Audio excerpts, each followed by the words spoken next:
Parliament ఎన్నికల్లో గుండు సున్నా వచ్చింది. ఆ తర్వాత సర్పంచ్ ఎన్నికల్లో మీరందరూ కాంగ్రెస్ పార్టీ కార్యకర్తలు కలిసి బీఆర్ఎస్ పార్టీని బొందదీసి పాతి పెట్టారు. ఇక మా వల్ల కాదు కాంగ్రెస్ వాళ్ళతో గెలుచుడు, కాంగ్రెస్ తో పోటీ పడుడని బీఆర్ఎస్ వాళ్ళు పోయి ఈ రోజు అడ్డా మీది పైల్వాన్లను బీజేపీ వాళ్ళను అరువు తెచ్చుకున్నారు.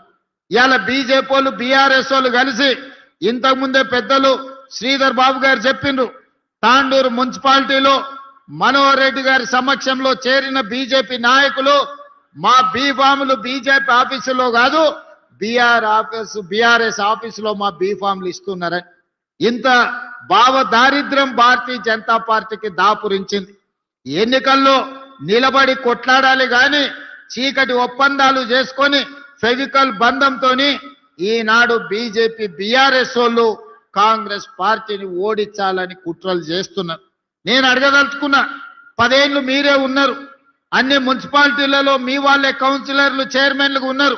నిజంగానే మీరు సమస్యలు పరిష్కరించుంటే ఈనాడు తాండూరులో కానీ పరిగిలో కానీ వికారాబాద్లో కానీ కొడంగల్లో కానీ మీరు అడగకుంటేనే మీ ఇంటికి వచ్చి ఓటేసి అయ్యా మీరు గొప్పలు మా మున్సిపాలిటీలో మా సమస్యల్ని పరిష్కరించిండ్రు మీకే ఓటేస్తామని ఇవాళ బీఆర్ఎస్ బీజేపీ వాళ్ళకు ఓటేసేటోళ్ళు. నిజంగానే కేసీఆర్ గారు నిధులు ఇచ్చి నరేంద్ర మోడీ గారు నిధులు తెచ్చి ఈ మున్సిపాలిటీలను అభివృద్ధి చేసి ఉంటే ఇవాళ ఇల్లు తిరిగి వంగి వంగి దండాలు పెట్టాల్సిన పరిస్థితి బీజేపీకి బీఆర్ఎస్ కు దాపురించేది కాదు.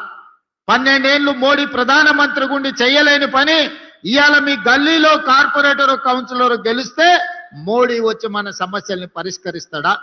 10 ఏళ్ళు ముఖ్యమంత్రిగా ఉన్న చంద్రశేఖరరావు, 10 ఏళ్ళు మున్సిపల్ మంత్రిగా ఉన్న కేటీఆర్ గారు మన మున్సిపాలిటీల వైపు ఎప్పుడైనా కన్నెత్తి చూసిండా?